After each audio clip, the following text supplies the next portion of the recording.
So very good evening student, hope आप सभी बहुत अच्छे होंगे, आपकी तैयारी भी अच्छी चल रही होगी। 70th बीपीएससी को लेकर के हम लोग जैसा कि करेंट अफेयर्स का क्लास चला रहे हैं और प्रीवियस ईयर क्वेश्चन भी करवा रहे हैं। तो previous year question with explanation आपको कराया जा रहा है, जो कि 1992 से 2023 तक का होगा, जिसमें से 2 क्लास हो चुका है, जिसमें 38th बीपीएससी से लेकर के 69th बीपीएससी का सारा क्वेश्चन हम लोग क्या करेंगे, कवर करेंगे। जैसा कि मैंने आपको स्टार्टिंग में बताया था कि हम लोग सब्जेक्ट वाइज कर रहे हैं, तो हम लोग हिस्ट्री से स्टार्ट किए, क्योंकि हिस्ट्री से सबसे ज़्यादा क्वेश्चन पूछा जाता है बीपीएससी के प्री में, तो इसलिए हिस्ट्री बहुत इंपॉर्टेंट हो जाता है। तो हिस्ट्री में बहुत सारा क्वेश्चन है, इसलिए हम लोग हिस्ट्री स्टार्ट किए थे। उसके बाद धीरे धीरे हम लोग जैसे हिस्ट्री खत्म करेंगे, फिर पॉलिटी, इकोनॉमी, ये सब में आएंगे। तो चलिए स्टार्ट करते हैं। तो आज भी हमारा जो रहेगा वो क्या रहेगा, इतिहास रहेगा। तो चलिए हम लोग क्वेश्चन को समझते हैं। जैसा कि आपको पता है कि क्वेश्चन में हम लोग क्या करते हैं, एक क्वेश्चन से अनेकों क्वेश्चन निकालते हैं, ताकि आप रटे नहीं कोई भी चीज़ को, आपका कॉन्सेप्ट क्लियर हो, ताकि क्वेश्चन अगर रिपीट भी होता है या घुमा के भी पूछता है तो आप कंफर्टेबल जोन में हो एग्जामिनेशन हॉल में। तो चलिए स्टार्ट करते हैं। आज का पहला क्वेश्चन है, थोड़ा सा ऊपर कटा है, मैं आपको बोल देता हूँ, आप समझ लीजिएगा। 19th सेंचुरी का बात किया जा रहा है कि 19वीं शताब्दी के उत्तरार्ध में नव हिंदूवाद के सर्वश्रेष्ठ प्रतिनिधि थे। इसमें क्वेश्चन ये पूछ रहा है कि 19th सेंचुरी जो है इसके उत्तरार्ध में, मतलब 19th सेंचुरी के स्टार्टिंग में नहीं, मिड ऑफ 19th सेंचुरी का बात नहीं कर रहा, लेटर 19th सेंचुरी का बात कर रहा है कि 19वीं शताब्दी के उत्तरार्ध। ये चीज़ को भी आप ध्यान दीजिएगा एग्जाम में कि क्वेश्चन क्या पूछ रहा है। क्या 19वीं शताब्दी के प्रारंभ में पूछता तो आंसर कुछ और होता, यहाँ पे पूछा है 19वीं शताब्दी के उत्तरार्ध में नव हिंदूवाद के सर्वश्रेष्ठ प्रतिनिधि कौन थे। तो क्या रामकृष्ण परमहंस थे, स्वामी विवेकानंद थे, बंकिम चंद्र चटर्जी थे, या फिर राजा राम मोहन राय थे। तो आपको पता है कि देखिए राजा राम मोहन राय ने भी आप अगर इतिहास पढ़े होंगे तो आप सोशल रिलीजियस रिफॉर्म पढ़े होंगे चैप्टर, अगर नहीं पढ़े होंगे तो ज़रूर पढ़ लीजिएगा। मेरा भी कुछ वीडियो होगा उसमें, तो आप देख लीजिएगा, जिसमें ब्रह्म समाज के बारे में बताया गया। तो आप ये इंपॉर्टेंट हो जाता है। तो आपको पता है कि राजा राम मोहन रॉय ये भी हिंदू रिफॉर्म के लिए काम कर रहे थे, बहुत लोग। इसके अलावा ये दयानंद सरस्वती हिंदू रिफॉर्म के लिए काम कर रहे थे, विवेकानंद हिंदू रिफॉर्म के लिए काम कर रहे थे। लेकिन आपको क्या करना है, आपको क्वेश्चन को समझना है कि क्वेश्चन क्या पूछ रहा है ना। क्वेश्चन ये पूछ रहा है कि 19वीं शताब्दी के उत्तरार्ध में, मतलब लास्ट में, लेटर। तो इसका आंसर क्या होगा, तो इसका आंसर हो जाएगा option number B, Swami Vivekananda. क्योंकि आपको पता है कि स्वामी विवेकानंद 1893, देखिए समझिएगा, 1893 में ये शिकागो गए थे, धर्म सम्मेलन में भाग लिए थे। यहीं से ये पूरे विश्व में क्या किए, अपना और अपने देश का नाम किए थे। तो 1893, तो 1893 कब है, अब बताइए, 19वीं शताब्दी के उत्तरार्ध में, क्योंकि 19th सेंचुरी का एंड होते होते, मतलब 1800 ईस्वी का एंड होते होते वो 19th सेंचुरी का बात कर रहा है। तो 19वीं शताब्दी प्रारंभ अगर हम लोग बोलते हैं, आप ये बात समझ रहे हैं, 19वीं शताब्दी का मतलब ये मत समझिएगा कि 1900 ईस्वी से शुरू हो रहा है। 19वीं शताब्दी का मतलब हो गया 1800 से लेकर के 1900 से 1899 तक, ये 19वीं शताब्दी आता है। 1900 ईस्वी में जैसे प्रवेश करेंगे तो 20वीं शताब्दी आ जाएगा। तो बहुत लोग इस पर कंफ्यूज रहते हैं, इसलिए आप ध्यान रखिएगा। 19th सेंचुरी का उत्तरार्ध बोल रहा है, तो इसका मतलब 1800 ईस्वी का अंत समय का बात कर रहा है। तो उस टाइम आपको पता है 1893 में शिकागो में बड़ा ज़बरदस्त भाषण दिए थे, मतलब फ़ैन हो गया था विवेकानंद का, पूरा विश्व फ़ैन हो गया था। और आगे चलकर उन्होंने रामकृष्ण मिशन की स्थापना की थी 1897 में, है ना। तो आप समझना, यहाँ पे इन्होंने बहुत बड़ा रिफॉर्म किया था हिंदू धर्म में। इन्होंने बहुत आसान किया था फिलॉसफी को, जैसे शंकराचार्य का जो फिलॉसफी था वेदांत को लेकर के, तो इन्होंने बड़ा सरल भाषा में, जिसको इनका फिलॉसफी को नियो वेदांत बोलते हैं, इनका जो ये जो वेदांत दर्शन दिए थे उसको नियो वेदांत, नव वेदांत बोला जाता है। तो नव वेदांत का इन्होंने दिया था, इसलिए नव हिंदूवाद यहाँ पे बात किया गया। तो आप ध्यान रखिएगा, ये आंसर क्या होगा, स्वामी विवेकानंद। तो आप सोशियो रिलीजियस रिफॉर्म जो चैप्टर है मॉडर्न हिस्ट्री का, उसको ज़रूर पढ़ लीजिएगा, वहाँ से एक आध क्वेश्चन पूछ देता है। चलिए नेक्स्ट क्वेश्चन की तरफ हम लोग बढ़ते हैं। हमारा अगला क्वेश्चन क्या है, हमारा अगला क्वेश्चन है home rule league. Home rule league आंदोलन जो चला था, होम रूल आंदोलन भारत के स्वतंत्रता संग्राम के एक नए चरण के आरंभ का द्योतक था, क्योंकि यहाँ पे ये पूछ रहा है कि जो होम रूल लीग मूवमेंट चला था, होम रूल मूवमेंट जब हुआ था, एक स्वतंत्रता आंदोलन चला था, तो उसके बाद ये स्वतंत्रता संग्राम के लिए एक नया चरण, एक नया फेज में हम लोग एंट्री करते हैं। ऐसा क्यों था, देखिए ऑप्शन समझिएगा, इसमें दिया है। तो देखिए इस तरह का कॉन्सेप्ट वाला क्वेश्चन, ये वन लाइनर क्वेश्चन नहीं, इसमें है कि इसने देश के सामने स्वशासन की एक ठोस योजना रखी। ऑप्शन बी है आंदोलन का नेतृत्व गांधी जी के हाथ में आ गया। ऑप्शन सी जो है हिंदुओं और मुसलमानों ने एक संयुक्त संघर्ष प्रारंभ किया, और ऑप्शन डी जो है इसने अतिवादियों और उदारवादियों के बीच पुनर्मेल स्थापित किया। देखिए, आपको पता है ये होना चाहिए कि होम रूल लीग मूवमेंट क्या था। आपको पता है कि 1916 में होम रूल लीग मूवमेंट क्या हुआ था, आरंभ हुआ था।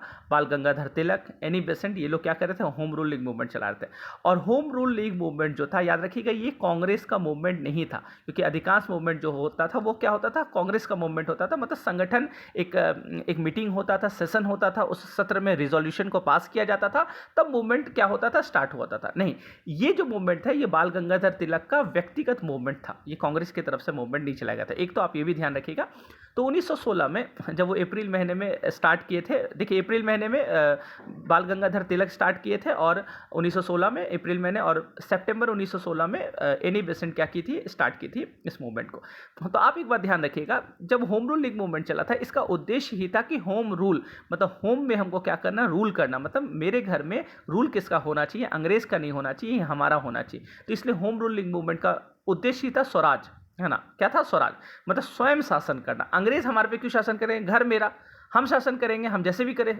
तो आप समझ, इसलिए इसी मूवमेंट में स्वराज मेरा जन्मसिद्ध अधिकार है और हम इसे लेकर रहेंगे, ये बड़ा प्रसिद्ध नारा था जो तिलक साहब ने दिया था।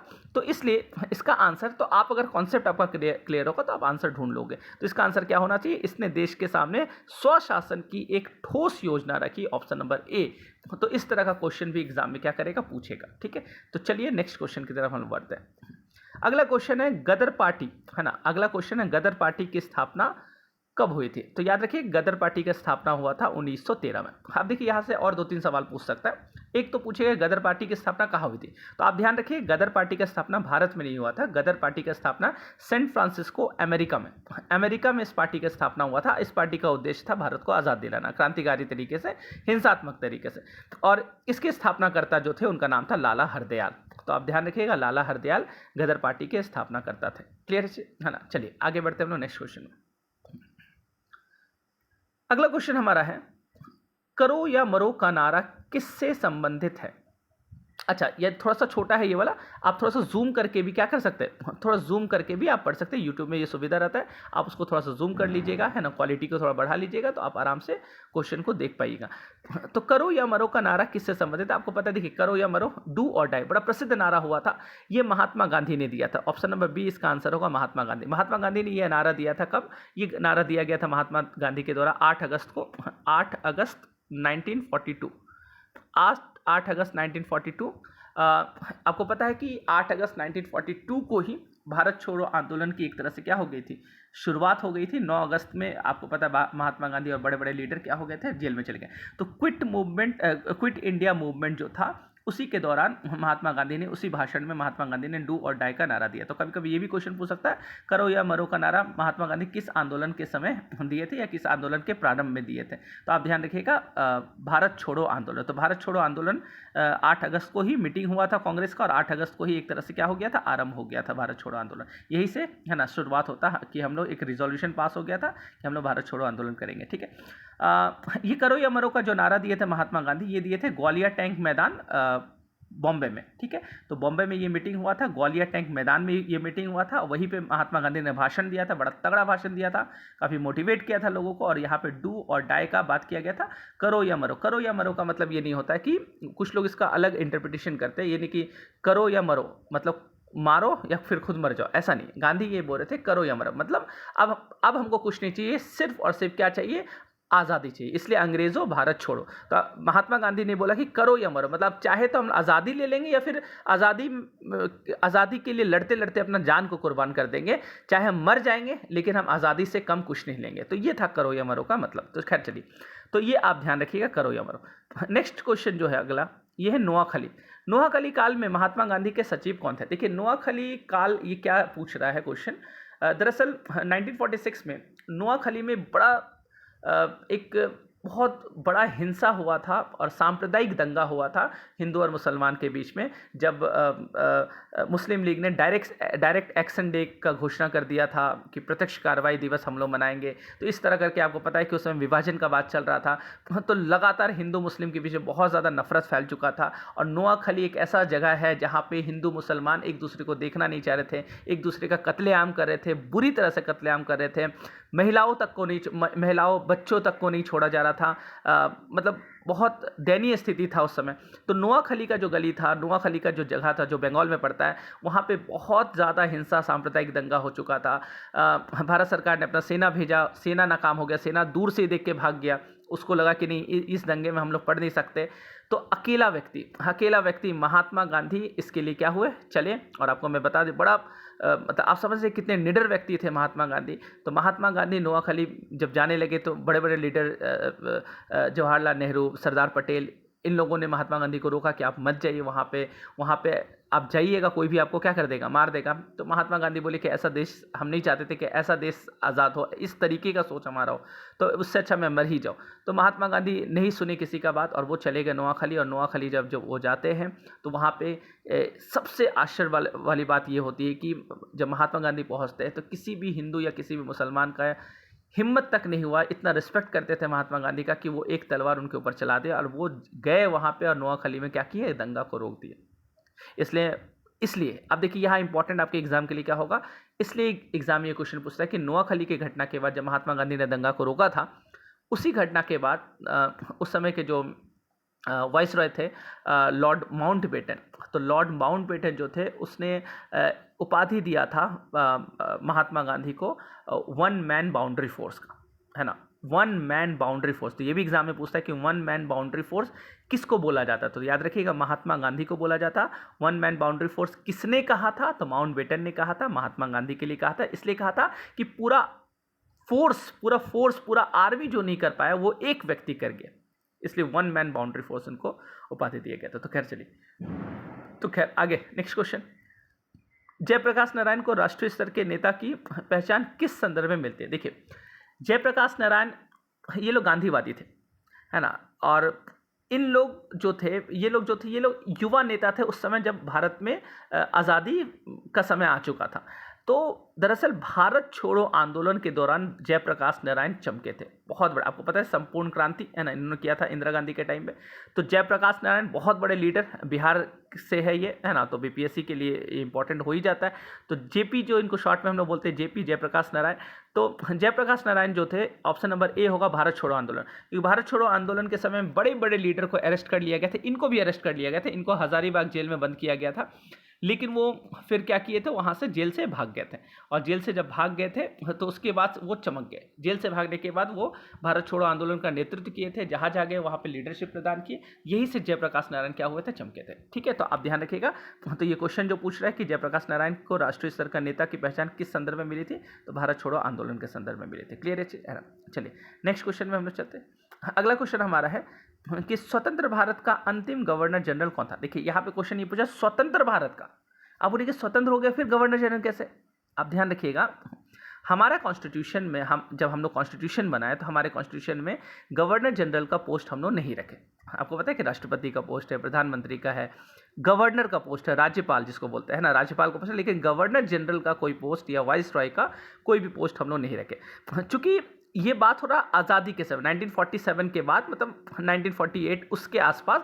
तो उस समय आज़ाद भारत के जो पहले गवर्नर जनरल बने थे, जो पहले इंडियन गवर्नर जनरल बने थे, वो थे सी राजगोपालाचारी। तो इसका आंसर होगा बी। तो सी राजगोपालाचारी जो थे यही पहले भारतीय गवर्नर जनरल थे और अंतिम गवर्नर जनरल थे। ठीक है, तो स्वतंत्र भारत के अंतिम गवर्नर जनरल कौन थे, तो कौन, सी राजगोपालाचारी। तो ये आप ध्यान रखिएगा। और प्रथम भारतीय भी अगर आपसे पूछा जाए तो कौन थे, सी राजगोपालाचारी। ठीक है, क्लियर है ना। तो चलिए नेक्स्ट क्वेश्चन की तरफ हम लोग बढ़ते हैं। नेक्स्ट क्वेश्चन जो हमारा, अच्छा यही पे क्वेश्चन, यहाँ पे आप देख सकते हैं ये वाला, सविनय अवज्ञा आंदोलन की असफलता के बाद गांधी जी ने महत्व दिया।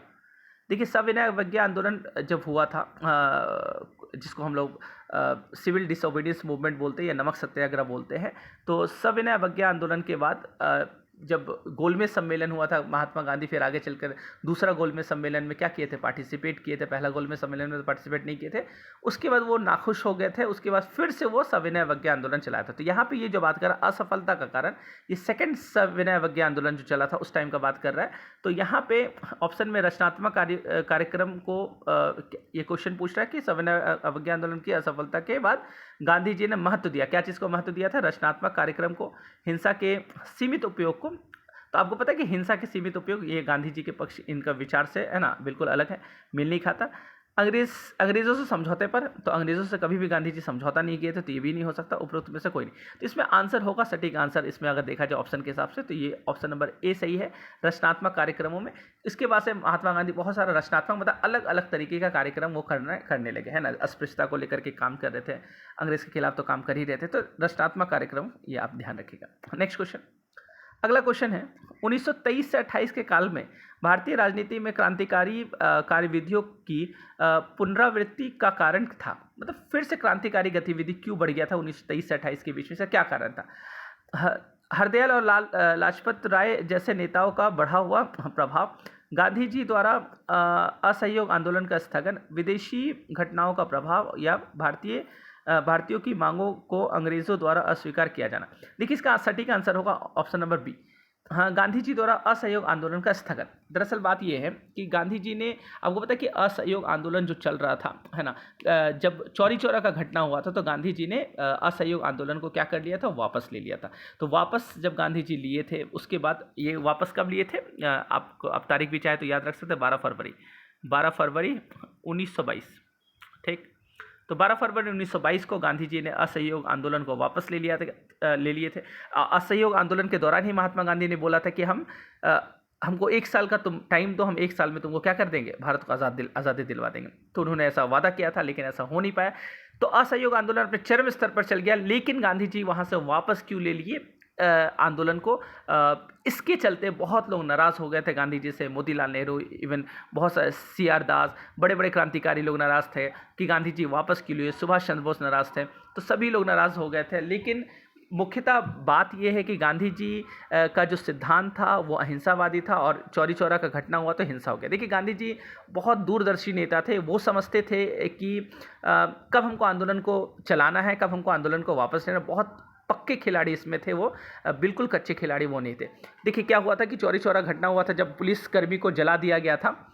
तो जब पुलिसकर्मी को जला दिया गया था, तो अभी तक क्या हो रहा था कि जो सत्याग्रह चल रहा था वो अहिंसावादी चल रहा था, और अंग्रेज चाह भी रहा था कि ये लोग ऐसा कुछ कदम उठाए जिससे हमको मौका मिल जाए, है ना। अभी हम इस पर लाठी चार्ज करेंगे तो बड़ा मुश्किल हो जाएगा कि एक सत्याग्रही पे, एक निहत्थे पे तुम लाठी चार्ज कर रहा है। और वो चौरी चौरा की घटना के बाद गांधी को ये पता चल गया कि अब अंग्रेज हम लोग को कुचलने में देरी नहीं करेगा, सबको कुचलेगा। वो एक बस बहाना उसको चाहिए था, वो बहाना उसको मिला, लेकिन गांधी जी ने इस आंदोलन को वापस कर दिया। तो खैर चलिए, ये बहुत लंबा कहानी, इसमें हम लोग कभी और विचार करेंगे। नेक्स्ट क्वेश्चन, 1857 का विद्रोह मुख्यतः किस कारण से असफल रहा।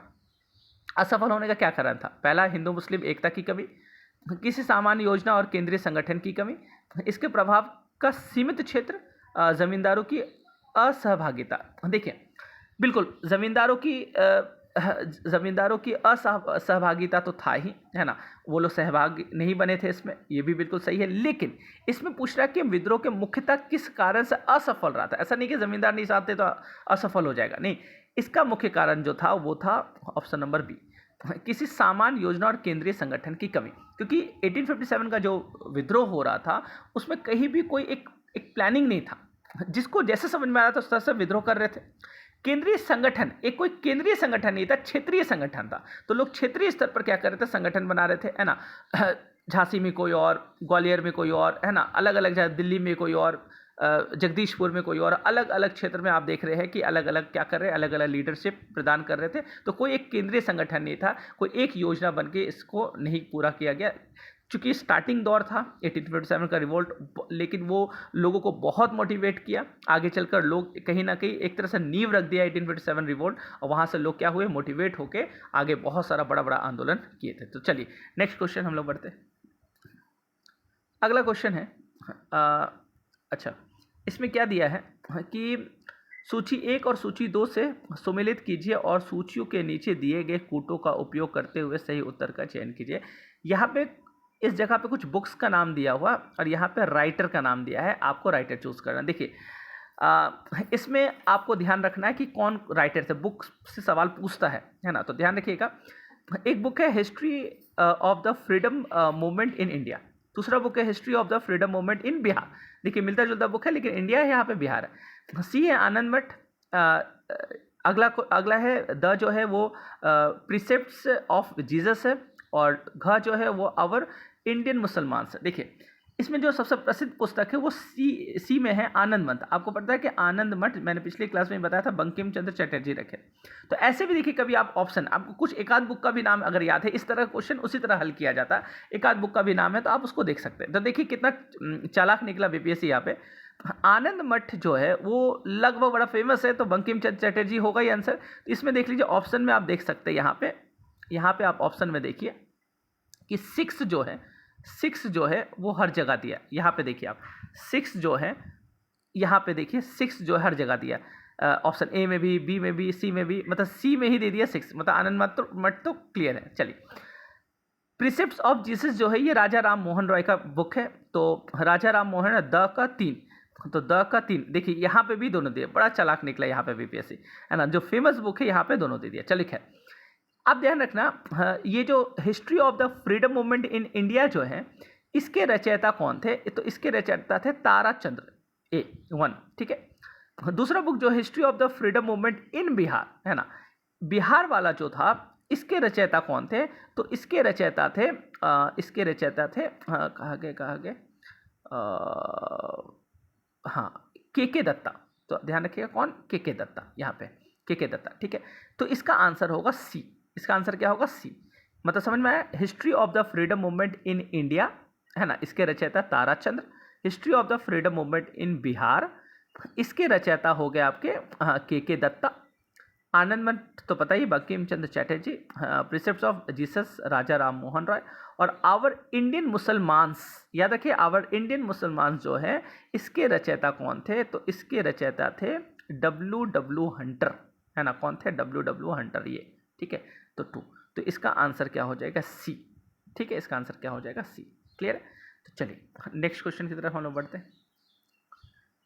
1857 के विद्रोह से बिहार का कौन सा भाग अप्रभावित रहा। तो देखिए बिहार का कौन सा भाग अप्रभावित रहा, क्योंकि देखिए पटना जो है, पटना में तो 1857 रिवोल्ट चला ही था, आपको पता है ना। पीर अली, है ना, पीर अली पार्क भी है उनके नाम से, वहाँ पे 1857 रिवोल्ट में उन्होंने भाग लिया था।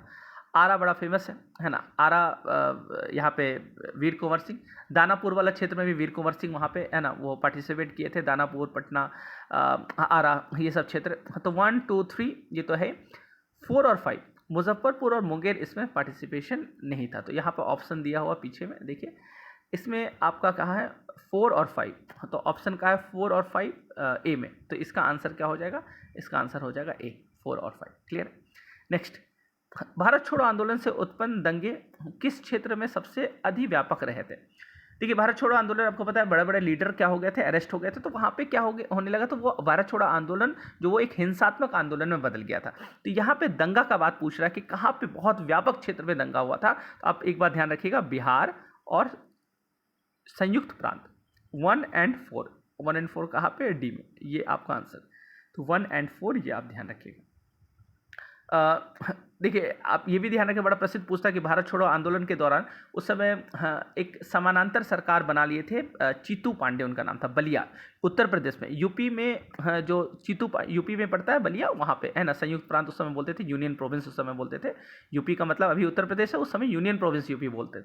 तो यूपी के बलिया में चीतू पांडे ने समानांतर सरकार, पैरेलल गवर्नमेंट बना ली। पैरेलल गवर्नमेंट क्या होता है कि एक गवर्नमेंट ऑलरेडी काम कर रहा है, स्थापित है, उसके सामने हम उस गवर्नमेंट को नहीं मान रहे, उसके सामने हम खुद अपना सरकार चला दिए, हम खुद अपना न्याय व्यवस्था रखेंगे उसमें, हम खुद अपना कानून बनाएंगे, हम खुद उसको लागू करेंगे, हम तुम्हारा कानून को, तुम्हारा न्याय व्यवस्था को नहीं मानेंगे। तो उसको कहा जाएगा कि यहाँ पे पैरेलल गवर्नमेंट बन गया, मतलब समानांतर सरकार बन गया। तो चीतू पांडे बहुत पूछता है एग्जाम में, तो ये ध्यान रखिएगा, बलिया यूपी में, ठीक है। यही भारत छोड़ो आंदोलन के दौरान क्या किए थे, वो समानांतर सरकार बना दिए थे। चलिए खैर नेक्स्ट क्वेश्चन है कि निम्नलिखित में से किस सत्याग्रह आंदोलन में गांधी जी ने प्रत्यक्ष रूप से भाग नहीं लिया था, किसमें भाग नहीं लिया था, है ना।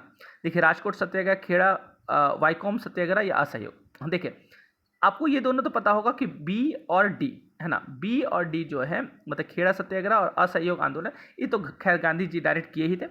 राजकोट सत्याग्रह में भी गांधी जी भाग लिए थे। मेनली जो प्रत्यक्ष या अप्रत्यक्ष भी अगर आपसे पूछा जाए, है ना, किसमें गांधी जी भाग नहीं लिए थे, तो आप ध्यान रखिएगा वो था कौन, वाइकोम सत्याग्रह, है ना। कौन सा था, वाइकोम सत्याग्रह।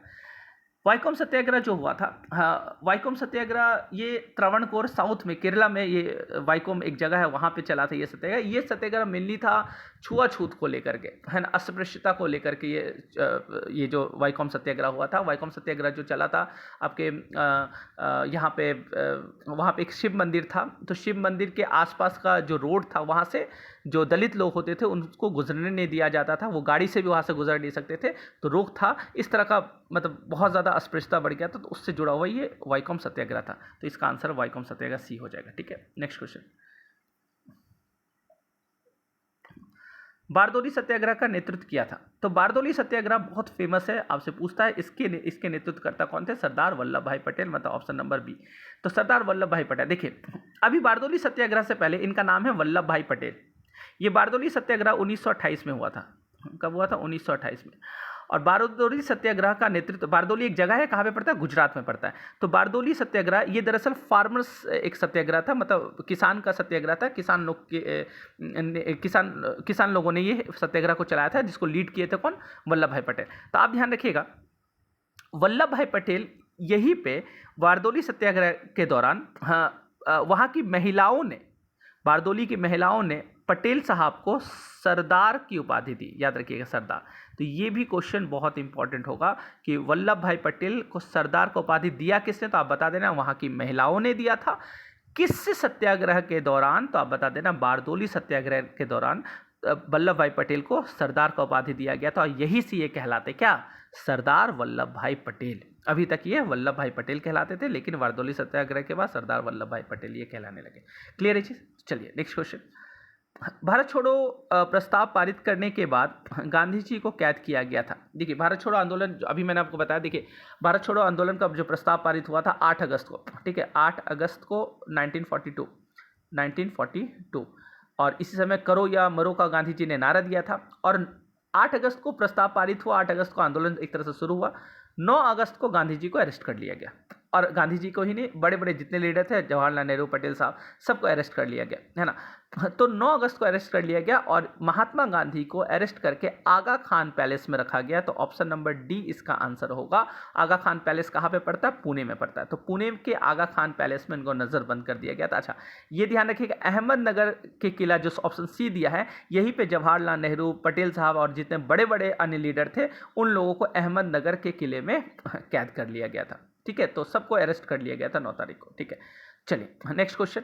नेक्स्ट क्वेश्चन हमारा है, द्वितीय गोलमेज सम्मेलन किस प्रश्न पर असफल रहा था। देखिए सेकंड गोलमेज सम्मेलन जिसमें गांधी जी भाग लिए थे, इकलौता गोलमेज, देखिए 3 गोलमेज सम्मेलन हुआ। गोलमेज सम्मेलन मतलब मेज होता था, मेज गोल होता था, इसलिए गोलमेज सम्मेलन बोलते हैं। ब्रिटेन में होता, लंदन में होता था ये सम्मेलन, है ना। इसको राउंड टेबल कॉन्फ्रेंस बोलते हैं, है ना। क्या बोलते हैं, राउंड टेबल कॉन्फ्रेंस, RTC बोलते हैं इसको। ठीक है, तो आप ध्यान रखना, राउंड टेबल कॉन्फ्रेंस जो हुआ था, इसमें पूछ क्या रहा है क्वेश्चन, इसमें क्वेश्चन ये पूछ रहा है कि सेकंड गोलमेज सम्मेलन किस पर असफल रहा था। क्योंकि आपको पता है कि द्वितीय गोलमेज सम्मेलन गांधी जी फिर उससे लौट गए थे, वो पसंद नहीं किए थे। इसका सबसे बड़ा क्या कारण था, इसका सबसे बड़ा कारण था ऑप्शन नंबर ए, सांप्रदायिक प्रतिनिधित्व। सांप्रदायिक प्रतिनिधित्व, क्योंकि एक सांप्रदायिक पंचाट उस समय के प्रधानमंत्री, जो ब्रिटेन के प्रधानमंत्री थे, रैमसे मैकडोनल्ड ने क्या किया था, गोलमेज सम्मेलन के दौरान, उस समय ये उससे पहले उन्होंने एक घोषणा कर दिया था कि यहाँ पे जो गोलमेज जो दलित होंगे, दलित को पृथक निर्वाचन की व्यवस्था दी जाएगी, सेपरेट इलेक्टोरेट का व्यवस्था दिया जाएगा। सेपरेट इलेक्टोरेट एक तरह से फूट डालो और राज करो की नीति का एक हिस्सा था अंग्रेज का, है ना। डिवाइड एंड रूल पॉलिसी का एक हिस्सा था सेपरेट इलेक्टोरेट। हम लोग का जब कॉन्स्टिट्यूशन बना तो हम लोग सेपरेट इलेक्टोरेट को नहीं जगह दिए, तो हम लोग रिजर्वेशन का जरूर बात की, लेकिन सेपरेट इलेक्टोरेट का बात नहीं किया। बहुत लोग सोचते होंगे सर सेपरेट इलेक्टोरेट क्या होता है। देखिए मैं आपको सेपरेट इलेक्टोरेट थोड़ा सा शॉर्ट में बता देता हूँ जल्दी से। उससे पहले एक दो चीज़ और जान लीजिए। 1909 में मुस्लिम लोगों को सेपरेट इलेक्टोरेट मिला था, याद रखिएगा। 1909 में मॉडले मिंटो रिफॉर्म एक हुआ था, मॉडले मिंटो सुधार हुआ था 1909 का, उसके तहत मुस्लिम को पृथक निर्वाचन की व्यवस्था दी गई थी।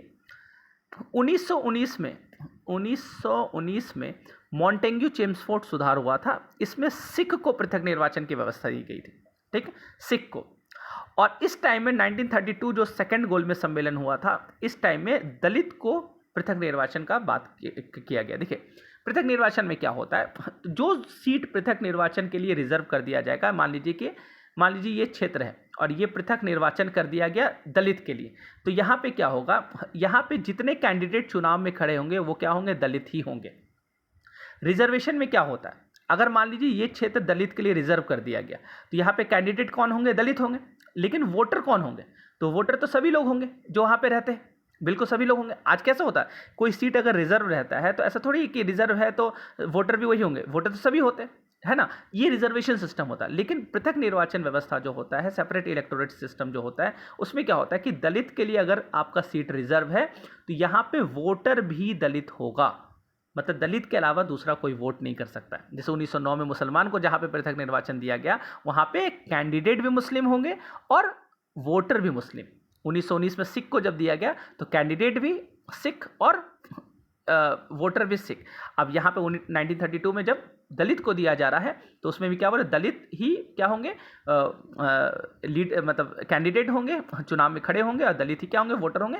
तो देखिए ये दरअसल फूट डालो राज करो का नीति क्यों था, क्योंकि यहाँ पे ये क्या कर रहा है, सबको अलग कर रहा है। मुसलमान को पहले अलग कर रहा है, सिख को अलग कर रहा है, पहले अल्पसंख्यक पे प्रहार कर रहा है, फिर देखा कि हिंदू में दलित जो है ये प्रताड़ित है, अस्पृश्यता का शिकार है, इसको अपने में मिलाना बड़ा आसान है, तो दलित को अपने में मिला दिया। दलित को बोलेगे देखो तुम, ये लोग तुमको लीडर नहीं बनने देगा तो हम तुमको लीडर बना रहा है। गांधी जी इससे खफा इसलिए थे, गांधी जी का कहना था कि आप रिजर्वेशन दे दीजिए ताकि एक दलित का सही में उद्धार होगा, क्योंकि तब दलित जो होगा वो सभी का नेता होगा। अब यहाँ पे अगर पृथक निर्वाचन का व्यवस्था कीजिएगा तो एक दलित अगर यहाँ पे खड़ा होता है तो दलित ही इसको वोट करेगा, तो बाकी जो अपर कास्ट लोग हैं, ब्राह्मण है, क्षत्रिय, ये लोग क्या बोलेंगे, ये लोग बोलेंगे नहीं हम तो दलित को वोट ही नहीं किए, मेरा वो लीडर नहीं। ऐसे भी तुमको इसको लीडर नहीं मान रहे थे और ऐसे भी लीडर नहीं मानेंगे। लेकिन अगर यहाँ पे रिजर्व कर दिया जाएगा सीट, दलित ही वहाँ पे कैंडिडेट खड़े होंगे, तो वोट तो सभी लोग करेंगे, तो एक तरह से उसका एक पॉलिटिकल इंपावरमेंट हो पाएगा। तो सांप्रदायिक प्रतिनिधित्व इसी को बोला गया, ठीक है। तो सेकंड गोलमेज सम्मेलन इसलिए असफल रहा था, तो ये मुख्यतः मेन कारण था इसमें, ठीक है। चलिए नेक्स्ट क्वेश्चन की तरफ हम लोग बढ़ते हैं। नेक्स्ट क्वेश्चन है कि रॉलेट एक्ट, आपने सुना होगा, बड़ा काला कानून था, है ना। रॉलेट एक्ट का भारतीय राष्ट्रीय कांग्रेस ने विरोध किया क्योंकि इसका लक्ष्य था। देखिए आपको पता है कि रॉलेट एक्ट जो था वो लोगों का मौलिक अधिकार का उल्लंघन किया था। रॉलेट एक्ट दरअसल क्या है, प्रिवेंटिव डिटेंशन एक्ट है। इसमें क्या होता था, केवल संदेह के आधार पर, शक के आधार पर किसी भी भारतीय को गिरफ्तार किया जा सकता था। शक है कि ये आतंकवाद हो सकता है ना, तो इसको गिरफ्तार कर लो। तो आप समझ रहे, तो रॉलेट एक्ट इसलिए लाया गया था, षड्यंत्र था अंग्रेजों का, ठीक है। तो आप ध्यान रखिएगा, तो इसका जो आंसर होगा, इसका आंसर होगा ऑप्शन नंबर ए, कि व्यक्तिगत, यहाँ पे बात किया ना, व्यक्तिगत स्वतंत्रता को समाप्त करना, ठीक है। तो आप ध्यान रखें, इसके चलते इसका क्या किया गया, एक मौलिक अधिकार का उल्लंघन करना, ये करना। अब इसमें प्रॉब्लम ये था कि रॉलेट एक्ट जो बना था उसमें नियम ये था कि हम जब भी किसी को शक के आधार पर अरेस्ट करेंगे तो 2 साल तक उस पर बिना मुकदमा चलाए उसको हम हिरासत में रख सकते हैं, मतलब 2 साल तक उसको कैद करके रख सकते हैं। अब 2 साल तक वो व्यक्ति कैद में है, 2 साल के बाद जब उस पर कार्रवाई चलेगा तब पता चला कि ये तो आतंकवाद था ही नहीं, है ना, ये तो छोटा मोटा कोई चोर था, है ना, साइकिल चोर था, उसको पकड़ के हम ले आए, या ब्लैक में टिकट बेचता था उसको पकड़ के ले आए, है ना। तो आप, या फिर किसी भी ऐसे व्यक्ति जो अच्छे, मान लीजिए कोई अच्छा काम करते हैं, कोई शिक्षक है या फिर कोई ऐसा काम करे जिसको मतलब जो अपराध से कोई लेना देना नहीं, वैसे व्यक्ति को अगर यहाँ पे पकड़ लिया जाता है तो फिर प्रॉब्लम क्या होगा, 2 साल तक वो अगर इम्प्रिजन्ड रहेंगे, उसको जेल में बंद कर दिया जाएगा, मतलब उसको अरेस्ट करके रखा जाएगा, तो 2 साल तक, 2 साल समझ बहुत ज़्यादा होता है, तो 2 साल में उसका जीवन क्या हो जाएगा, समाप्त हो जाएगा। इसलिए इसको काला कानून बोला गया। और आप ध्यान रखिएगा, जो इसमें ये भी नियम था कि 2 साल तक वो ना ही कोई दलील दे सकता है, ना ही कोई अपील कर सकता है, ना ही कोई वकील रख सकता है। तो बिना दलील, बिना अपील और बिना वकील का कानून भी इसको कहा जाता है, इसको काला कानून हम लोग बोलते हैं। इसलिए रॉलेट एक्ट के विरोध में गांधी जी ने रॉलेट सत्याग्रह चलाया था 6 अप्रैल, याद रखिएगा। गांधी जी रॉलेट एक्ट के विरोध में रॉलेट सत्याग्रह चला था 6 अप्रैल, कब, 1919। तो 1919 में 6 अप्रैल को गांधी जी क्या किए थे, रॉलेट सत्याग्रह चलाए थे। इसी के बाद से आगे चल के जलियांवाला घटना भी होता है, तो ठीक है। तो ये प्रिवेंटिव डिटेंशन एक्ट है। अच्छा चलिए, मेरा एक सवाल है आपसे, आप बताइए कि वर्तमान में हमारे इंडियन कॉन्स्टिट्यूशन में प्रिवेंटिव डिटेंशन से प्रोटेक्शन दिया गया है, ये किस आर्टिकल में इसकी चर्चा की गई? ये पॉलिटी का क्वेश्चन है, मैं आपसे पूछ रहा हूँ, आप बताइएगा। ये हमारा फंडामेंटल राइट है, ऐसे भी आपको पता होना चाहिए कि प्रिवेंटिव डिटेंशन से प्रोटेक्शन है ना, जो हम लोग को संरक्षण मिला है, निवारक निरोध जिसको हिंदी में बोलते हैं, तो निवारक निरोध से संरक्षण जो मिला है वो किस आर्टिकल में आता है? ये आपका क्वेश्चन है, आप कमेंट में बताइएगा इसका आंसर क्या होगा। चलिए नेक्स्ट क्वेश्चन है कि स्वामी विवेकानंद ने रामकृष्ण मिशन की स्थापना की वर्ष, मतलब स्थापना कब की थी? ठीक है, 1816, 1891, 1893, 1896। इसमें ऑप्शन गलत दिया हुआ, इसका आंसर होगा 1897, है ना। इसका आंसर क्या होगा? 1897।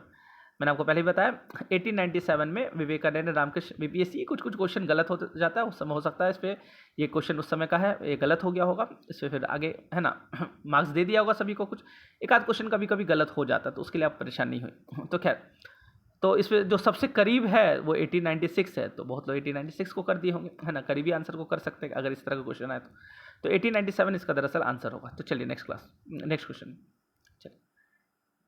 क्वेश्चन है कि 1938 में भारतीय राष्ट्रीय कांग्रेस के अध्यक्ष निर्वाचित हुए थे, कौन हुए थे? देखिए, इसका आंसर होगा सुभाष चंद्र बोस। सुभाष चंद्र बोस 2 बार इंडियन नेशनल कांग्रेस के अध्यक्ष बने। कितनी बार? 2 बार सुभाष चंद्र बोस अध्यक्ष बने थे। कब? पहली बार बने थे इसी टाइम में 1938, और दूसरी बार बने थे 1939। 38 में जो अधिवेशन हुआ था, देखिए इसलिए मैंने आपको पहले भी बोला था कांग्रेस का अधिवेशन जरूर पढ़ के जाइएगा, बहुत इंपॉर्टेंट है। अगर मुझे मौका मिलेगा तो मैं जरूर कांग्रेस का अधिवेशन आपको पढ़ा दूंगा। यहाँ से एक आध सवाल रहता है, ये देख रहे हैं आप, हर साल का क्वेश्चन में यहाँ से क्वेश्चन रहता है। तो ये 1938 का जो सेशन हुआ था ये हुआ था हरिपुरा में, याद रखिएगा, हरिपुरा में ये सेशन हुआ था 1938 का, ये भी ध्यान रखिएगा। सुभाष चंद्र बोस है ना, वहाँ पे क्या बने थे? अध्यक्ष। हरिपुरा, ये गुजरात में पड़ता है हरिपुरा। और 1939 में फिर से री इलेक्ट होते फिर से सुभाष चंद्र बोस, ये सेशन हुआ था त्रिपुरी में। ये सेशन कहा हुआ था त्रिपुरी में। अच्छा, कुछ लोग सोचेंगे सर त्रिपुरी क्यों बोले, त्रिपुरा होता है? नहीं, ये त्रिपुरी जो कि एमपी में पड़ता है, मध्य प्रदेश में, ये त्रिपुरा अलग है, ठीक है, त्रिपुरा नहीं है, त्रिपुरी का मैं बात कर रहा हूँ। तो 1939 का जो सेशन हुआ था वो त्रिपुरी में हुआ था, मध्य प्रदेश में पड़ता है।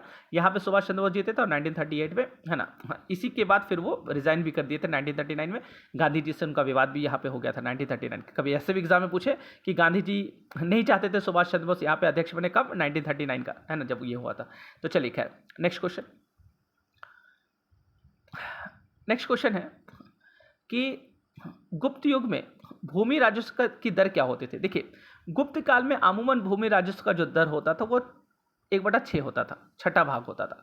तो ऑप्शन में क्या दिया? उपज का चौथा भाग से छठे भाग, हाँ, उपज का तीसरा आठवां आधा। देखिए, दरअसल इसका सटीक आंसर 6 होना चाहिए, 1/6 होना चाहिए, क्योंकि 1/6 दिया नहीं कहीं, तो इसमें दे दिया कि चौथा भाग से 1/4, 1/, मतलब 4 से लेकर के 1/6 तक, मतलब चौथा भाग से लेकर के छठा भाग तक। तो इसमें आप ए को आंसर कर लीजिएगा, ए इसका आंसर होगा, ठीक है, तो ध्यान रखिएगा। नेक्स्ट क्वेश्चन, निम्नलिखित में से कौन सा क्षेत्र अशोक व साम्राज्य में सम्मिलित नहीं था? अशोक के लिखा होगा, यहाँ पे कट गया है थोड़ा सा, ठीक है, अशोक के, ठीक है। तो आप ध्यान रखिएगा, निम्नलिखित में से कौन सा क्षेत्र अशोक के साम्राज्य में सम्मिलित नहीं था? देखिए, अशोक, आपको पता है कि अशोक जो है वो आज का लगभग 5 कंट्री में शासन करता था। आज का इंडिया, आज का पाकिस्तान, आज का अफगानिस्तान, आज का आपका बांग्लादेश, और आज का लगभग नेपाल का जो तराई इलाका, वहाँ पे इतना बड़ा क्षेत्र में अशोक का क्या होता था? शासन होता था। तो देखिए यहाँ पे ऑप्शन में अफगानिस्तान है, बिहार में बिल्कुल था ही। कलिंग को जीता था अशोक, है ना। चंद्रगुप्त मौर्य और बिंदुसार के टाइम में कलिंग नहीं था, अशोक के टाइम में कलिंग भी मिल गया, उड़ीसा में पड़ता कलिंग। श्रीलंका में अशोक का शासन नहीं था, तो सी इसका आंसर होगा, है ना। इसका आंसर क्या होगा? सी, क्योंकि पूछा कि कहाँ पे अशोक का शासन नहीं था, ठीक है ना। अच्छा, श्रीलंका जुड़ा हुआ है अशोक के लाइफ से, ये भी ध्यान रखिएगा। अशोक के एक पुत्र और पुत्री, एक पुत्र थे अशोक के, उनका नाम था महेंद्र, और एक पुत्री थी, उसका नाम था संघमित्रा, ठीक है। महेंद्र और संघमित्रा जो बौद्ध भिक्षु और बौद्ध भिक्षुणी बन गए थे, और अशोक ने श्रीलंका भेजा था महेंद्र और संघमित्रा को बौद्ध धर्म का प्रचार प्रसार करने के लिए, ठीक है। तो बोधि वृक्ष का एक शाखा लेकर के वो लोग गए थे और वहाँ पे श्रीलंका में बौद्ध धर्म का प्रचार। इसलिए कभी ऐसे भी एग्जाम में क्वेश्चन पूछ दे कि श्रीलंका में बौद्ध धर्म का विस्तार किसके समय में हुआ, तो ध्यान रखिएगा अशोक के समय में, ठीक है ना। वो अपने पुत्र और पुत्री को वहाँ भेजे थे। खैर, नेक्स्ट क्वेश्चन, हाँ, प्रसिद्ध 10 राजाओं का युद्ध किस नदी के तट पर लड़ा गया था? देखिए 10 राजा का युद्ध, इसी को 10 राग युद्ध बोलता है। इसकी चर्चा ऋग्वेद में मिलती है। तो ये दरअसल इसका आंसर होगा ऑप्शन नंबर डी, पुरुषनी नदी। पुरुषनी नदी, देखिए आप ये चीज़ ध्यान रखिएगा, आज का नाम जो है नदी का और ऋग्वैदिक का नाम, बहुत सारा नदी ऐसा है जिसका नाम क्या है, चेंज है। तो वो आपसे पूछता है, जैसे पुरुषनी नदी, पुरुषनी नदी कौन सा नदी है? तो आज जिस नदी को आप क्या बोलते हैं, रावी। तो रावी नदी जो है उसी को ऋग्वेद में पुरुषनी कहा गया। तो ध्यान रखिएगा, पुरुषनी नदी। ये भी पूछ सकता है कि रावी नदी को ऋग्वैदिक काल में कौन सा नदी हम लोग कहते थे, तो कौन सा नदी होगा, पुरुषनी। गंगा को गंगा ही कहते थे, तो ध्यान रखिएगा पुरुषनी नदी। अच्छा, पुरुषनी नदी, ये 10 राग युद्ध क्या था, तो आप जान लीजिएगा। देखिए इसकी चर्चा हम लोग को कहाँ पे मिलती है? इसकी चर्चा हम लोग को मिलती है ऋग्वेद में। कहाँ पे मिलती है? ऋग्वेद में इसकी चर्चा मिलती है। और ध्यान रखिएगा, ऋग्वेद के 7वें मंडल में। कहाँ पे? ऋग्वेद के 7वें। कितना मंडल में बटा है ऋग्वेद? आप बताइए। ऋग्वेद टोटल बटा है 10 मंडल में। कितना? 10 मंडल में बटा है। और 10 मंडल में से जो 7वां मंडल है उसमें 10 राग युद्ध की चर्चा मिलती है। 7वां मंडल जो, इसको गोत्र मंडल कहा जाता है। आपको पता है कि 2 से लेकर के 7 मंडल को गोत्र मंडल कहा जाता था। एक ही ऋषि मुनि यहाँ पे, और उन्हीं के वंशज ने यहाँ पे मंत्रों की रचना की। तो 7वां मंडल जो है वो किस ऋषि का है? तो ध्यान रखिएगा, 7वां मंडल वशिष्ठ ऋषि का। किस ऋषि का? वशिष्ठ, है ना। और 7वें मंडल में इस युद्ध की चर्चा की गई। अब थोड़ा सा मैं आपको इस युद्ध के बारे में बता देता हूँ। देखिए ये युद्ध क्या था। दसराग युद्ध जो था, ये दरअसल लड़ा गया था। एक कबीला था, उस कबीला का नाम था भरत कबीला। भरत बड़ा स्ट्रांग कबीला था, भरत कबीला। इसको कोई हरा ही नहीं पाता था। तो 10 राजा ने क्या किया, 10 किंग, 10 राजा ने मिलकर आपसी क्या कर, गठबंधन कर लिया, है ना, कोलिजन बना लिया, समझौता कर लिया। और 10 राजा बोला कि चलो एक काम करते हैं, ये भरत कबीला जो ये हारता नहीं किसी से, इसको हम लोग मिल के हराते हैं। और भरत कबीले के राजा जो थे उनका नाम था सुदास। याद रखिएगा, कौन थे? सुदास। क्या नाम था? सुदास। अब सुदास बड़ा ताकतवर राजा, है ना। तो 10 राजा ने डिसाइड किया कि हम लोग मिलकर क्या करते हैं, अटैक करते हैं। अब ध्यान रखिएगा, 10 राजा में 5 आर्यन और 5 नॉन आर्यन, मतलब 5 आर्य थे और 5 अनार्य थे। अनार्य मतलब नॉन आर्यन थे, ठीक है। तो ये 10 ने मिलकर भरत कबीला पर अटैक किया, सुदास पर अटैक किया। दम भर पीटे सुदास, है ना, दम भर पिटाए लोग। सुदास बोला कि मन ठंडाया, बोला हाँ अब ठीक है। सुदास बोला और थोड़ा और ले लो, बोला नहीं नहीं अब ठीक है। तो यहाँ पे मतलब भरत कबीला जीत जाता, सुदास जीत जाता, मतलब 10 राजा को वो क्या किए थे, हरा दी। तो आप ध्यान रखिएगा, इसी को बोला कि 10 राग युद्ध। राग मतलब राजा, 10 राजा, है ना। तो 10 राजा के द्वारा अटैक किया गया था सुदास के ऊपर, और ये लड़ाई लड़ा गया था पुरुषनी नदी के किनारे। तो ये पूछता है एग्जाम में, देखिए पूछा भी है। अब आपसे क्या पूछेगा, ये किस मंडल में? तो 7वां मंडल में इसका चर्चा किया गया। 7वां मंडल किसका है? वशिष्ठ का, है ना। कौन? वशिष्ठ, ऋषि वशिष्ठ का, ठीक है। नेक्स्ट क्वेश्चन है कि ऋग्वेद का कौन सा मंडल पूर्णतः सोम को समर्पित है? देखिए ये भी बहुत इंपॉर्टेंट क्वेश्चन है, सोम को समर्पित मंडल। तो 9वां मंडल, याद रखिएगा 9वां, यहाँ पे आप ध्यान रखिएगा 9वां मंडल, है ना। जो 9th मंडल है, यहाँ पे मैं टिक कर दे रहा हूँ, यहाँ पे, है ना, यहाँ पे आ नहीं रहा, आप समझ रहे हैं, ठीक है। 9th मंडल, ठीक है, सी इसका आंसर होगा, सी, ठीक है। 9th मंडल, 9वां मंडल। 9वां मंडल जो है ये सोम को समर्पित है। आपको पता है सोम देवता वनस्पति के देवता थे, है ना, या वनस्पति के देवता, ऋग्वेद के अनुसार वनस्पति के देवता कौन? सोम। सोमरस आपने सुना होगा, है ना। तो ध्यान रखना, 9वां मंडल जो है ये सोम देवता को समर्पित है। ये बहुत क्वेश्चन पूछा, मैंने कई बार, जो मेरे से पढ़े हैं क्लास में, मैंने कई बार बताया है ऋग्वेद में, है ना, मंडल से सवाल बहुत पूछता है। और 9वां मंडल में स्पेशली हमेशा बताता था कि यहाँ पे पूछा जाता है क्वेश्चन कि सोम को समर्पित कौन सा मंडल है, तो 9वां मंडल। तो चलिए खैर, तो आज के लिए इतना ही हम लोग रहने देते हैं, मिलते हैं हम लोग नेक्स्ट क्लास में। Thank you so much.